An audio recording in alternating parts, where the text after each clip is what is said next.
बिस्मिल्लाहिर्रहमानिर्रहीम। अस्सलाम वालेकुम दोस्तों, मैं हूं शाहिद नईम। गिट और गिट हब की एक नई वीडियो के साथ हाजिर खिदमत हैं। दोस्तों, एक टर्म आपको बहुत ज़्यादा इस्तेमाल करने को मिलती है या सुनने को मिलेगी, वो है गिट हब रेपोजिटरी। रेपोजिटरी या इसको हम रेपो भी कहते हैं। ये क्या होती है, कैसे बनाई जाती है और क्यों ज़रूरी है, ये तमाम चीज़ें हम सीखेंगे आज की इस वीडियो के अंदर। तो इससे पहले कि हम अपनी वीडियो का आगाज़ करें, तमाम वो दोस्त जो इस चैनल पर नए हैं उनसे गुजारिश है कि अगर अभी तक आपने हमारे चैनल को सब्सक्राइब नहीं किया तो चैनल को सब्सक्राइब कर लीजिए और उसके साथ नज़र आने वाले बेल के आइकन पर क्लिक करना मत भूलें। इससे ये होगा कि हमारा एक लॉन्ग टर्म रिलेशनशिप इस्टेब्लिश हो जाएगा। जब भी हम कोई नई वीडियो अपलोड करेंगे आपको उसका नोटिफिकेशन मिलेगा और आप उससे भरपूर फ़ायदा हासिल करेंगे। अब बग़ैर ताख़ीर के चलते हैं कंप्यूटर की स्क्रीन पर और आज के मौजू का आगाज़ करते हैं।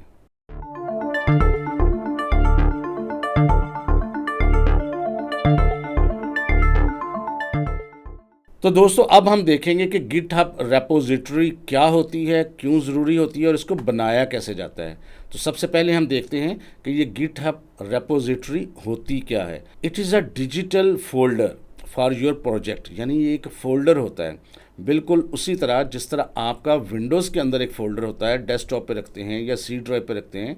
तो आप फाइलों को ऑर्गेनाइज़ करने के लिए, इकट्ठा रखने के लिए आप एक फ़ोल्डर क्रिएट करते हैं। बिल्कुल इसी तरह हम एक फ़ोल्डर बनाते हैं ताकि हम मुख्तलिफ़ किस्म के अपने प्रोजेक्ट्स जो हैं वो आराम से रख सकें, ऑर्गेनाइज्ड तरीके से रख सकें। तो वो जो फ़ोल्डर होता है या उसको डिजिटल फ़ोल्डर भी कह लें, उसको हम रेपोजिटरी बोलते हैं या आसान ज़बान में उसको हम रेपो भी कह लेते हैं। It make easy to manage and share your work with others. ये आपके लिए आसानियाँ पैदा करता है कि एक तो आप अपने वर्क को मैनेज कर सकें, ऑर्गेनाइज कर सकें और दूसरों के साथ शेयर कर सकते हैं। Inside this folder you keep all your projects files. आप अपने किसी भी प्रोजेक्ट की तमाम फाइल्स उसके अंदर रखते हैं, चाहे वो कोड हो, इमेजेस हों, डॉक्यूमेंट्स हों या कुछ भी आप रखना चाहें तो वो आप इसके अंदर रख सकते हैं। तो लिहाजा आपने इस नाम से या बाहरी लफ्ज़ से बिल्कुल भी कंफ्यूज नहीं होना, बिल्कुल आसान है।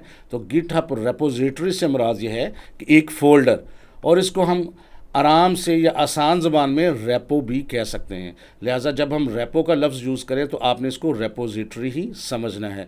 तो रेपो बोलने में आसान है तो इसलिए हम इसको रेपो बोल देते हैं। तो मैं उम्मीद करता हूँ आपको समझ आ गई होगी कि गिट हब में रेपो क्या चीज़ है। अब हम चलते हैं गिट हब के अकाउंट के अंदर और देखते हैं कि गिट हब के अंदर हम रेपोजिटरी किस तरह बना सकते हैं। तो दोस्तों, गिट हब के अकाउंट के अंदर हम जब साइन इन करते हैं या लॉग इन करते हैं तो पहली स्क्रीन जो आपको नज़र आती है वो ये है। ये बाज़ाहिर बहुत कॉम्प्लिकेटेड नज़र आती है लेकिन आपने इसको बिल्कुल परेशान नहीं होना, इसकी एक एक चीज़ आपको समझ आ जाएगी।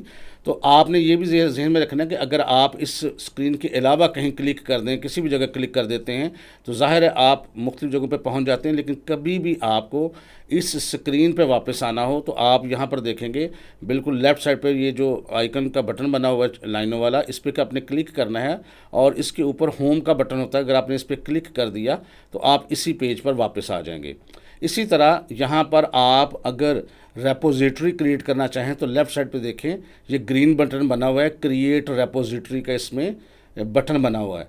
लेकिन याद रखें बाज़ औक़ात ये कलर स्कीम चेंज हो सकती है आपके कंप्यूटर के अंदर, डिपेंड करता है कि आपने कौन सा थीम इस्तेमाल किया हुआ है। दूसरा, किसी भी वक्त गिट हब की जानब से डिज़ाइन को तब्दील भी किया जा सकता है।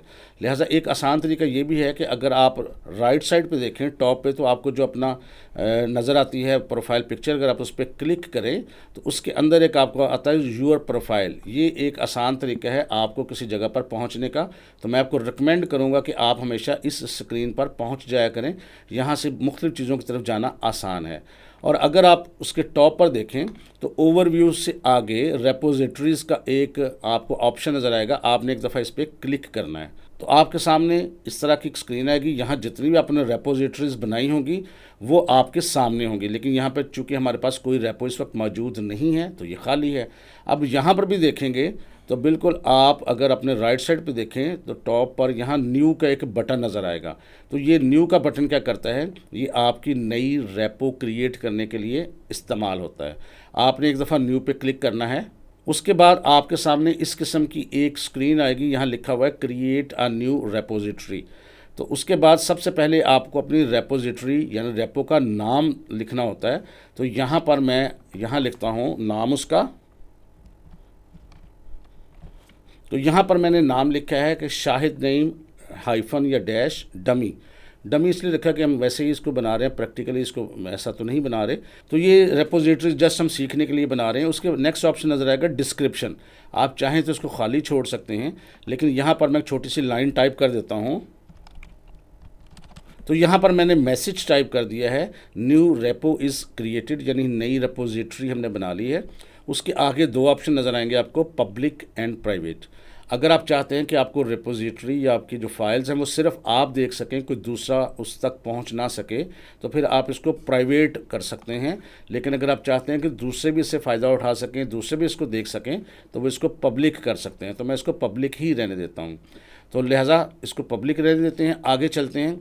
आगे लिखा हुआ है initialize the repository with add a readme file. Readme file क्या होती है, ये आप चाहें तो छोड़ सकते हैं, लेकिन मैं ये रिकमेंड करता हूँ कि जब भी आप नई रेपोजिटरी बनाएं, नया प्रोजेक्ट बनाएं, तो उसके अंदर रीडमी फाइल शामिल ज़रूर कर दिया करें। उसमें प्रोजेक्ट की इन्फॉर्मेशन होती है, ये क्यों बनाया जा रहा है, किस लिए बनाया जा रहा है, क्या तरीक़ाकार इख्तियार किया जा रहा है, इसमें किस किस्म की वर्किंग होगी वगैरह वगैरह। तो इस किस्म की फ़ाइल में ये चीज़ें होती हैं। तो मैं यहाँ पर टिक कर देता हूँ। तो इससे क्या होगा कि ऑटोमेटिकली रीडमी फाइल जो है वो इनिशियलाइज़ हो जाएगी। अब नीचे चीज़ें जो हैं वो हम नेक्स्ट इसको मज़ीद देख भी लेंगे, लेकिन कोई ज़रूरी नहीं है। उसके बाद सबसे नीचे देखें क्रिएट रेपोजिटरी का एक बटन है, आपने इस पर सिर्फ क्लिक करना है। मैं इस पर क्लिक करने लगा हूँ।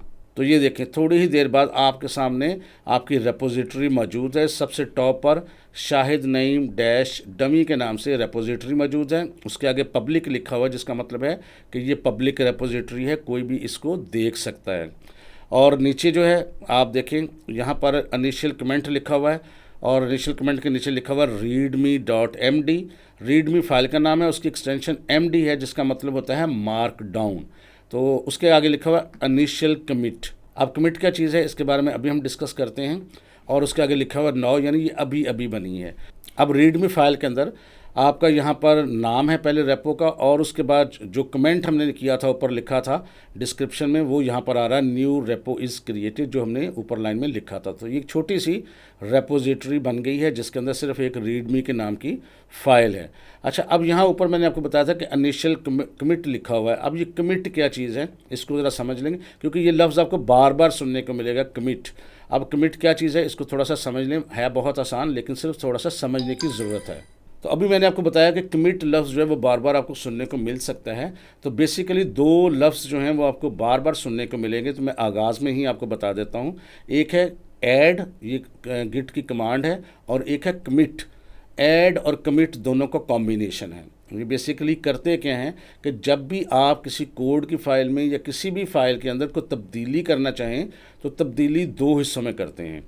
पहले हिस्से में हम करते हैं ऐड, यानी जो भी हम तब्दीली करना चाहते हैं वो उसके अंदर शामिल कर देते हैं। तो गिट को पता लग जाता है कि अब ये फ़ाइल में कुछ तब्दीली होने वाली है, कोई नया वर्जन आने वाला है। जबकि उसको परमानेंट तब्दील करना हो, जब सेटिस्फाई हो जाए कि ये तब्दीली दुरुस्त है, तो फिर उसको फाइनली हम कमिट कर देते हैं। कमिट का मतलब होता है कि ये फ़ाइनल हतमी तब्दीली हो गई है। और ये कमिट के साथ ये भी होता है कि गिट और गिटहब ये करते हैं कि जहाँ कमिट होती है वहाँ पर आपका एक समझ लें एक पिन लगा देती है, एक मार्क लगा देती है, या एक ऐसी जगह बना देती है कि अगर नेक्स्ट आप तब्दीली करें और तब्दीली में कोई ख़राबी हो जाए तो आप उस जगह पर वापस आ सकते हैं। तो कमिट एक ऐसा पॉइंट होता है, एक ऐसी जगह होती है, एक तो वो तब्दीली को शो करती है, और दूसरा आपको एक जगह फ्राहम करती है, एक पिन पॉइंट फ्राहम करती है कि नेक्स्ट अगर आप कोई तब्दीली करें और तब्दीली आप समझें कि दुरुस्त नहीं है या आप उसको रिवर्स करना चाहें, तो फिर कमिट वाले पॉइंट पर आप वापस आने के लिए आपको कमिट का ऑप्शन जो है वो मदद देता है। तो ये दोनों चीज़ें आपने याद रखनी है कि ऐड और कमिट जो है वो दोनों कॉम्बिनेशन रखते हैं। ऐड जो है आपकी तब्दीली को ऐड करता है, जबकि कमिट जो है वो एक ऐसा पॉइंट बना देता है कि जहाँ पर तब्दीली मुकम्मल तौर पर आप फाइनल कर देते हैं। तो इसको समझना है, दोनों का कॉम्बिनेशन है। In git add and commit are two basic steps to save changes in your project. अपने प्रोजेक्ट के अंदर तब्दीली करने के लिए आपको दो स्टेप्स से गुजरना पड़ता है। तो इसको पल्ले बांध लें कि जब भी कोई तब्दीली करनी है तो दो स्टेप्स में आपने करनी है। पहला स्टेप क्या होगा, स्टेप 1, उसको हम कहते हैं ऐड करना। मैं पहले भी बता चुका हूँ। Add tells Git which file you want to include in your next save. वो बताता है कि आप कौन सी फ़ाइल ऐड करना चाहते हैं, कौन सी फ़ाइल रिमूव करना चाहते हैं, किस फाइल का कंटेंट तब्दील करना चाहते हैं। तो ऐड ये सारा कुछ करता है। लेकिन हतमी तब्दीली कैसे होगी? स्टेप 2 के अंदर। उस प्रोजेक्ट में हतमी तब्दीली तब समझी जाएगी जब आप कमिट को यूज़ करेंगे।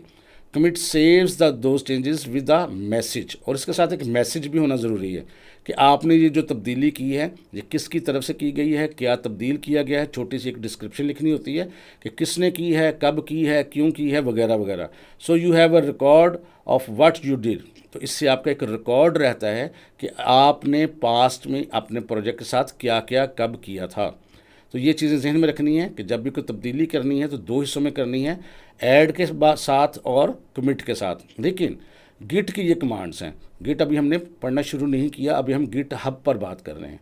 और गिट हब क्या चीज़ है? ये एक वेबसाइट है जो आपके प्रोजेक्ट को सेव रखती है ऑनलाइन, बिल्कुल एक बैंक की तरह जो आपकी रकम को सेव रखता है।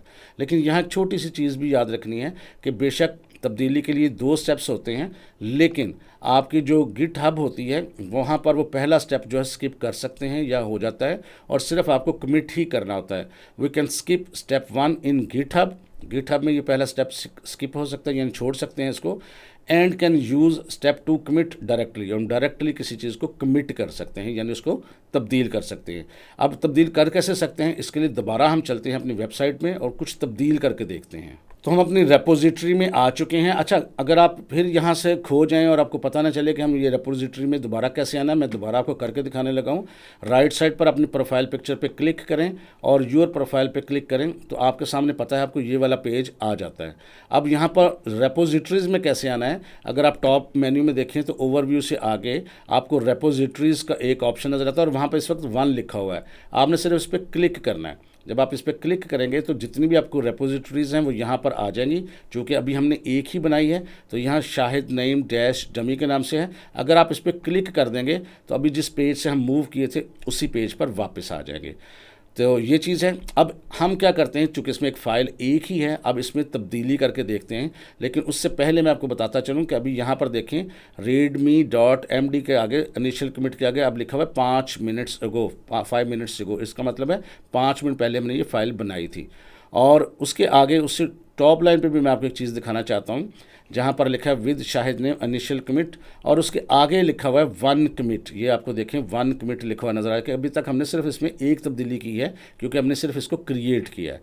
अब हम क्या करते हैं, रीडमी फाइल के अंदर हम तब्दीली करते हैं। अब उसके आगे देखेंगे तो एक पेंसिल का निशान बना होता है एडिट का, आप इस पर एक दफ़ा क्लिक करते हैं।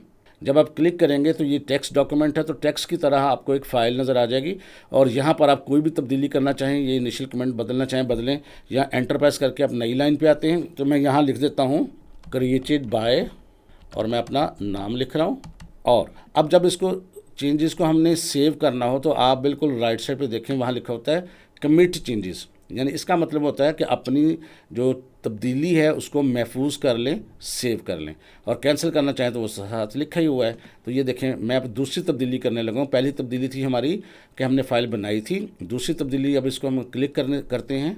तो उससे पहले साथ ही वो आपसे पूछेगा, मैंने अभी थोड़ी देर पहले आपको बताया भी कि इसके साथ आपको कुछ कमेंट्स वगैरह लगाने पड़ते हैं ताकि आपको पता लग जाए कि आपने इसमें तब्दीली की क्या है। तो यहाँ लिखा हुआ है अपडेट रीडमी, तो आप इसको यही रहने दें। अगर आप चेंज करना चाहें तो कर भी सकते हैं। यहाँ पर हम लिख देते हैं बाय शाहिद नहीं, मैंने ये बस लिख दिया। उसके बाद अगर आप चाहे डिस्क्रिप्शन में मज़ीद कुछ लिखना चाहें लिख सकते हैं, तब तफसील से कुछ लिखना चाहें तो लिख सकते हैं, लेकिन बेसिक कमेंट इनिशियल कमेंट आपको देने ज़रूरी हैं। उसके बाद नीचे देखें तो यहाँ लिखा commit directly to the main branch. अब ये ब्रांच क्या होती है इसको फ्यूचर में देख लेंगे, यानी आपने सिर्फ कमेंट देना है, कुछ भी नहीं करना। उसके बाद कमिट चेंजेस पे आपने एक दफ़ा क्लिक कर देना। मैं क्लिक करता हूँ तो ये अब आपकी तब्दीली हो जाएगी। अच्छा, अब ये तब्दीली आपको यहाँ पर नज़र भी आ रही है, और अगर आपको नज़र ना आ रही हो किसी वजह से तो आप ये कोड ऊपर का ऑप्शन होता है, इस पर क्लिक करके आप इस तब्दीली को देख भी सकते हैं। यहाँ पर ये देखें उसी तरह से नज़र आ रही है, ठीक है। यहाँ पर अगर इसी शेप में देखना तो ऊपर जो कोड का ऑप्शन है आप उस पर क्लिक कर सकते हैं। तो यहाँ पर अगर आप गौर करें जहाँ लिखा होता है कमिट 1, यहाँ वहाँ पर लिखा हुआ है 2 कमिट्स, और इसका मतलब है कि 2 कमिट्स हम इस वक्त तक कर चुके हैं। और आखिरी कमिट क्या होगा, आखिरी कमिट आपको यहाँ नज़र आएगा update readme by Shahid Naeem. इसका मतलब है कि शाहिद नईम ने इसमें कोई तब्दीली की है। और यहाँ पर देखें नीचे new repo is created by Shahid Naeem लिखा हुआ है। अच्छा, एक चीज़ और भी है इसमें कि अब हमने यहाँ पर ये जो रेपोजिटरी क्रिएट की है और इसमें तब्दीली की है, तो इसमें हमने शाहिद नईम जो था या क्रिएटेड बाय शाहिद नईम था, वो टेक्स्ट नई लाइन पे लिखा था लेकिन सेम लाइन पे नज़र आ रहा है। तो ये बिल्कुल जिस तरह हमने HTML, अगर आपने HTML नहीं पढ़ा तो उसको थोड़ा बहुत आपको बेसिक आना चाहिए, उस तरह होता है कि जब तक हम खुद से न्यू लाइन इंसर्ट नहीं करते ये न्यू लाइन पे नहीं आती। अब फ़र्ज़ करते हैं 2 तब्दीलियाँ हम कर चुके हैं, हम चाहते हैं कि नई लाइन पे आए, तो एक तब्दीली और करते हैं। और उसके लिए क्या है, पेंसिल के निशान पे हम दोबारा क्लिक करेंगे और आपके सामने ये देखें यहाँ पर फाइल आ चुकी है। तो ये दूसरी फाइल के एंड पे क्लिक करके हम क्या करते हैं, एक टैग लिखते हैं HTML का BR और यहाँ पर टैग क्लोज करते हैं। BR से मुराद क्या है, ब्रेक रॉ। इससे मुराद ये है कि आपके साथ यहाँ पर एक नई लाइन शामिल हो जाएगी और नेक्स्ट टेक्स्ट जो है वो नई लाइन पे आएगा। अब आप इसको सेव करेंगे। सेव करने के लिए मैंने आपको भी बताया कि कमिट चेंजेस पे क्लिक करेंगे। कमिट चेंजेस पे क्लिक किया तो वो आपसे विंडो में एक मैसेज पूछेगा। अब हम इसमें ये लिखते हैं, अपडेट की बजाय इसमें लिख देते हैं न्यू रॉ एडिड इन readme.md। तो ये करने के बाद आप यहाँ कमिट चेंजेस पे क्लिक कर दें और ये देखें तब्दीली आ गई। ये फुल स्क्रीन पे नज़र आते हैं। अगर आपने वैसे उसको देखना हो, मैं पहले भी बता चुका हूँ, टॉप पे कोड होता है, कोड पे आप दफ़ा क्लिक कर दें तो आपको ये छोटी विंडो में ये सारा नज़र आएगा। अब यहाँ पर ये देखें कि अब आपको लेटेस्ट जो कमेंट आपने दिया है वो नज़र आ रहा है, न्यू रॉ एडिड इन readme.md। इसका मतलब है कि जो आप तब्दीली करते रहते हैं, जो मैसेज देते रहते हैं, वो यहाँ पर आता है। तो और कमिट के साथ हमेशा आप एक मैसेज पास करते हैं। अगर आप टॉप लाइन में देखें तो यहाँ पर आपको नज़र आ रहा है 3 कमिट्स। अगर आप इस पर एक दफ़ा क्लिक कर दें, ये देखें क्लिक कर दें तो जितने आपने कमिट्स किए हैं, जब किए हैं, वो यहाँ पर आपको नज़र आ रहे हैं। ये देखें इनिशियल कमिट हुआ था और विद शाहिद नईम ऑथर्ड, ये 11 मिनट पहले है। दूसरा जो कमिट हुआ है, यानी दूसरा जो पॉइंट बना है वो 2 मिनट पहले है और तीसरा जो है वो जस्ट नाउ है। तो ये आपकी एक हिस्ट्री मेंटेन होती रहती है। आप किसी भी पॉइंट पर दोबारा पीछे की जन्म मूव कर सकते हैं। यानी अगर आपने कोई तब्दीली की और आप समझते हैं वो तब्दीली गलत हो गई है, वो तब्दीली नहीं होनी चाहिए थी, जो आप शामिल करना चाहते थे वो चीज़ शामिल नहीं करना चाहते, रिवर्स आना चाहते हैं, तो ये पॉइंट्स जो हैं ये आपको मौका देते हैं कि आप उन पर रिवर्स आ जाएं। कैसे आएंगे वो ज़ाहिर इंशाल्लाह देखेंगे। और जब भी आपने उस स्क्रीन पे वापस आना हो तो ऊपर कोड पे आपने एक दफ़ा क्लिक करना है तो आप अपनी रेपो की उस स्क्रीन के अंदर वापस आ जाएंगे। और ये मैं आपको पहले भी बता चुका हूँ कि यहाँ ऊपर टॉप पे भी देखें विद शाहिद नईम का अकाउंट है और उसके अंदर शाहिद नईम डैश डमी की रेपो है जिसमें मौजूद हैं। अगर आप पिछले वाले पे एक दफ़ा क्लिक कर देंगे तो आप अपनी प्रोफाइल वाले पेज पे चले जाएंगे। और मैं आपको ये भी बता चुका हूँ कि अगर आप ये बटन जो लाइन वाला है इस पर क्लिक करेंगे और इसमें होम पे क्लिक करेंगे तो आप उस स्क्रीन पे पहुँच जाएंगे जो लॉगिन के वक्त आपके पास होती है। और यहाँ पर भी आप न्यू पर क्लिक करके आप नई रेपोजिटरी क्रिएट कर सकते हैं। तो दोस्तों आज के लिए इतना ही। मुझे उम्मीद है कि आपको रेपो की समझ आ गई होगी और नई रेपोजिटरी क्रिएट कर सकेंगे आप, और इसमें तब्दीलियां कैसे करते हैं, ऐड क्या होता है, कमिट क्या होता है, इसकी भी समझ आ गई होगी। अगर आपको वीडियो अच्छी लगी है तो इसको लाइक कीजिए और शेयर कीजिए। और अगर आपके जहन में कोई क्वेश्चन है तो इस वीडियो के नीचे कमेंट करके पूछें, हम इंशाल्लाह रिप्लाई करने की कोशिश करेंगे। तो इंशाल्लाह ताला दोबारा मुलाकात होगी कुछ नई चीज़ों के साथ। तब तक के लिए इजाज़त दीजिए। अल्लाह हाफिज़।